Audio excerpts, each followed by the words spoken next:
Bonjour. Maintenant, on va terminer la deuxième question de l'exercice 3 de la fiche TP2 qui dit implémenter un programme C qui demande à l'utilisateur de saisir des valeurs pour trois variables x, y, z de type caractère ou bien charge.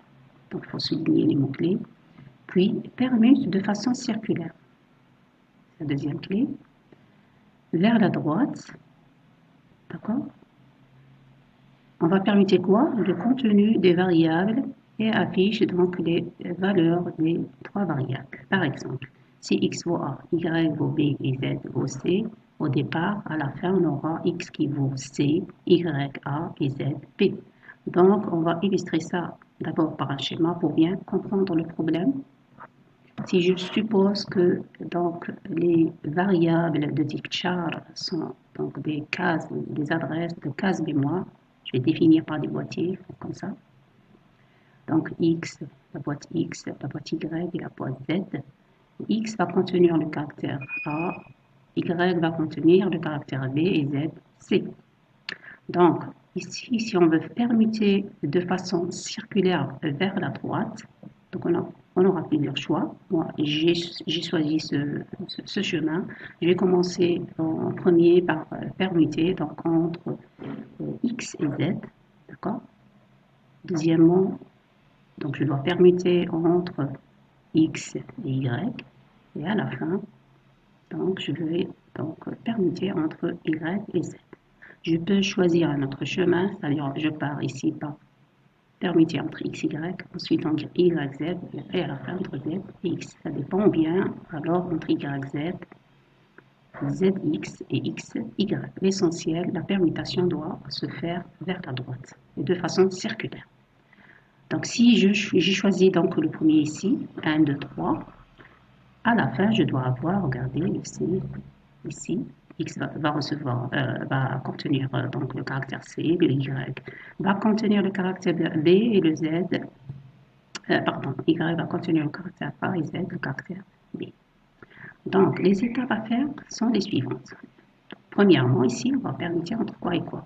Entre X et Z.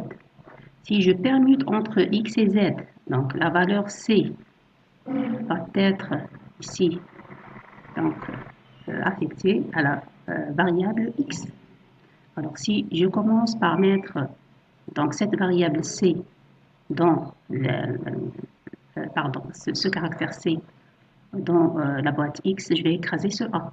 Donc je dois sauver ce A avant de l'écraser, sinon je ne pourrai pas le récupérer. Donc toujours dans la permutation, il faut toujours définir des variables temporaires de même type que les variables définies, x, y, z.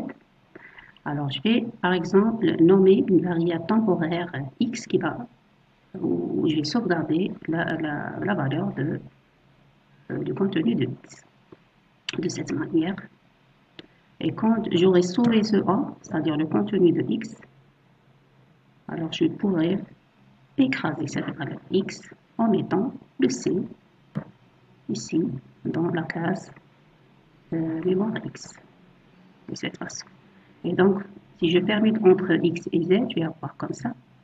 Je vais avoir une variable temporaire A, x, tx qui va recevoir le A, et donc je pourrais écraser le x par la valeur c. Deuxièmement, je vais permuter maintenant entre x et y.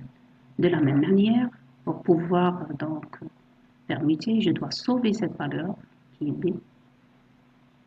Je dois sauver où? Dans une variable temporaire que je vais nommer ty, et sauver le y, c'est-à-dire le contenu de y, c'est b. Et à ce moment-là, je pourrais écraser donc la case mémoire ou bien la variable y en mettant quoi? En mettant normalement quoi? Je vais mettre ce x, le contenu de x. Ce contenu de x, il se trouve où? Normalement, dans la variable temporaire tx. Donc, je mets tx. Et à la fin, donc, je vais faire quoi? La variable z va contenir directement le contenu de la variable temporaire ty qui est y. D'accord? Et à la fin, je vais avoir comme ça, c'est A. On va implémenter ça. Donc, vous voyez, là, vous remarquez, j'ai utilisé deux variables temporaires qui sont Tx et Ty. Je pourrais utiliser 3. D'accord? Une seule, c'est un peu difficile. Alors, pour l'implémentation, si le programme il est déjà implémenté, vous pouvez donc faire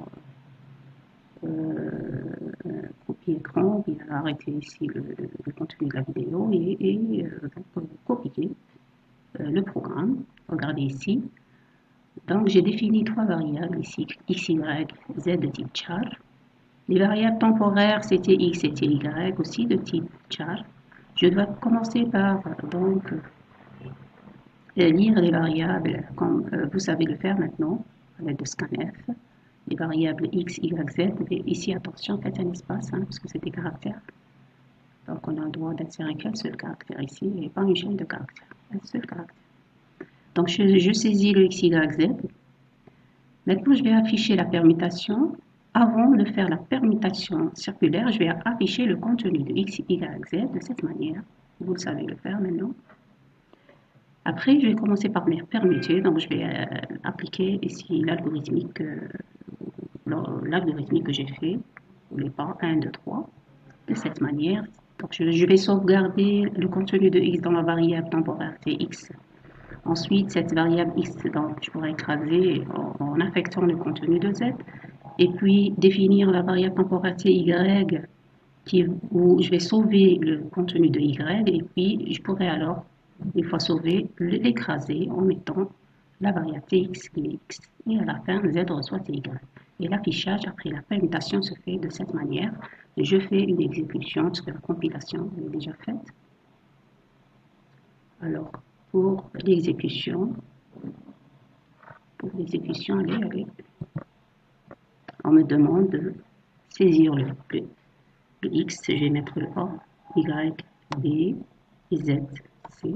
Regardez l'affichage avant la permutation, x reçoit c'est A, Y, B, Z, C. Et après permutation circulaire, je vais avoir le XC, YA et ZB.